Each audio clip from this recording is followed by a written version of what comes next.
December 25 ಎಲ್ಲರೂ ಸಹ Christmas ಆಚರಣೆಯಲ್ಲಿ ತೊಡಗಿರಬೇಕಾದ್ರೆ ಒಂದು ಅಹಿತಕರ ಘಟನೆ ನಡೆಯುತ್ತೆ.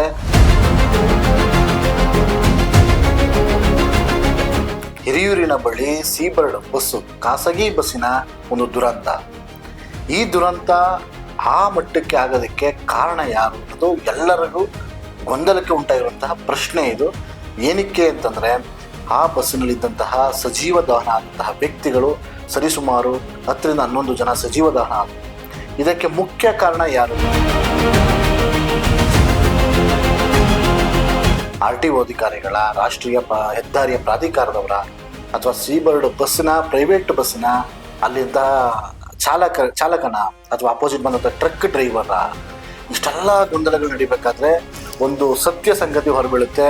ಏನಪ್ಪ ಅಂತಂದರೆ, ಈ ಖಾಸಗಿ ಬಸ್ಗಳು ಪರ್ಮಿಟನ್ನು ತಗೊಳ್ಳೋದು ಓನ್ಲಿ ಪ್ಯಾಸೆಂಜರ್ನ ಕರ್ಕೊಂಡು ಹೋಗ್ಲಿಕ್ಕೆ ಅಥವಾ ಟೂರಿಸಮ್ ಮಾಡಲಿಕ್ಕೆ ಮಾತ್ರ. ಆದರೆ ಈ ಪ್ಯಾಸೆಂಜರ್ ಬಸ್ಗಳು ಟ್ರಕ್ ಗೂಡ್ಸನ್ನು ತುಂಬಿಕೊಂಡು ಹೋಗುವುದು ಎಷ್ಟು ಮಟ್ಟಿಗೆ ಸರಿ ಇದೆ? ಇದನ್ನು RTO ಅಧಿಕಾರಿಗಳು ಪರಿಶೀಲನೆ ಮಾಡಲ್ವಾ? ಈ ರೀತಿ ಖಾಸಗಿ ಬಸ್ಗಳಲ್ಲಿ ಗೂಡ್ಸ್ನ ಟಾಪಲ್ಲಿ ಮತ್ತು ಬಸ್ ಒಳಗಡೆ ಸಾಗಿಸೋದು RTO ಅಧಿಕಾರಿಗಳನ್ನ ಇದನ್ನ ಪರಿಶೀಲನೆ ಮಾಡಲ್ವಾ? ಮಾಡಿದ್ರು ಮತ್ತೆ ಈ ರೀತಿ ಘಟನೆಗಳು ಏನಕ್ಕೆ ಸಂಭವಿಸ್ತವೆ? ಈ ಗೊಂದಲವನ್ನ ಬಗೆಹರಿಸಬೇಕು ಅಂತಾನೆ ನಮ್ಮ ಚಾನೆಲ್ನ ತಂಡ ವಾಸ್ತವವಾಗಿ ಹುಡುಕಿದಾಗ ಸಿಕ್ಕಂತಹ ದೃಶ್ಯಗಳು ನಿಮ್ಮ ಮುಂದೆ ಬರುತ್ತೆ. ಖಾಸಗಿ ಬಸ್ಸಿನಲ್ಲಿ ಪ್ರಯಾಣಿಕರ ಜೊತೆಲಿ ಗೂಡ್ಸ್ ಅನ್ನ ತುಂಬಿಕೊಂಡು ಹೋಗೋದು ನೋಡ್ತಾ ಇದ್ರಿ ನೀವು. ಇದು ಎಷ್ಟರ ಮಟ್ಟಿಗೆ ಸರಿ ಇದೆ? ನಿಜಕ್ಕೂ ಸಹ ಖಾಸಗಿ ಬಸ್ಗಳಲ್ಲಿ ಈ ಗೂಡ್ಸ್ಗಳನ್ನ ಸಾಗಿಸೋದು ತಪ್ಪಲ್ವಾ? RTO ಅಧಿಕಾರಿಗಳು ಪರಿಶೀಲನೆ ಮಾಡಲ್ವಾ? ನಿಮಗೆ ದುಡ್ಡು ಬರುತ್ತೆ ಅಂತ ಈ ಮಾಲೀಕರು ಅಥವಾ ಚಾಲಕರು ಯಾರು ಮಾಡೋದಿದು? ಮಾಲೀಕರಿಗೆ ಇದು ಗಮನಕ್ಕಿರುತ್ತಾ? ಖಾಸಗಿ ಬಸ್ನ ಮಾಲೀಕರಿಗೆ ಇದು ಗೊತ್ತಿರುತ್ತಾ? ಅಥವಾ ಈ ಚಾಲಕರೇನೆ ನಡೆಸಂತ ತಪ್ಪುಗಳ? ಹಿರಿಯೂರಿನಲ್ಲಿ ನಡೆದ ಘಟನೆಗೆ ಆ ರೀತಿ ಬೆಂಕಿ ಹತ್ಕೊಳ್ಳೋದಕ್ಕೆ ಕಾರಣ ಏನು?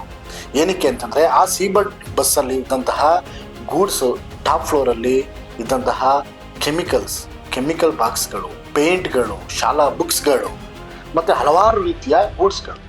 ಇದನ್ನು ಹಾಕಲಿಕ್ಕೆ ಪರ್ಮಿಷನ್ ಕೊಟ್ಟಿದ್ದು ಯಾರು? ಟ್ರಕ್ ಬಂದಿದೆ, ಆಕ್ಸಿಡೆಂಟ್ ಆಗಿದೆ, ಬಸ್ ಹತ್ತಿ ಉಳಿದಿದೆ. ಅಲ್ಲಿ ಹೆದ್ದಾರಿ ಪ್ರಾಧಿಕಾರದವರು ಸಹ ಆಂಬ್ಯುಲೆನ್ಸ್ ಇರಬೇಕಿತ್ತು. ಯಾವುದೇ ರೀತಿ ಅಲ್ಲಿ ಸಾರ್ವಜನಿಕರಿಗೆ ಸೌಲಭ್ಯ ದೊರಕಿಲ್ಲ. ದಿಢೀರ್ನ ಬೆಂಕಿ ಎತ್ಕೊಂಡಾಗ ಅದಕ್ಕೆ ಬೇಕಾದಂತಹ ಆಹಾರ ಅಂದರೆ ಬೆಂಕಿ ಜೋರಾಗಿ ಹುಡುಗಿಗೆ ಬೇಕಾದಂತಹ ಪದಾರ್ಥಗಳೆಲ್ಲ ಆರಾಮ ಸಿಗ್ತಲ್ವ? ಪೇಂಟ್ ಬಾಕ್ಸ್ಗಳು, ಪೇಂಟ್ ಕ್ಯಾನ್ಗಳು, ಅಥವಾ ನೋಟ್ಬುಕ್ಸ್ಗಳು, ಸಾವಿರಾರು ನೋಟ್ಬುಕ್ಸ್ಗಳು.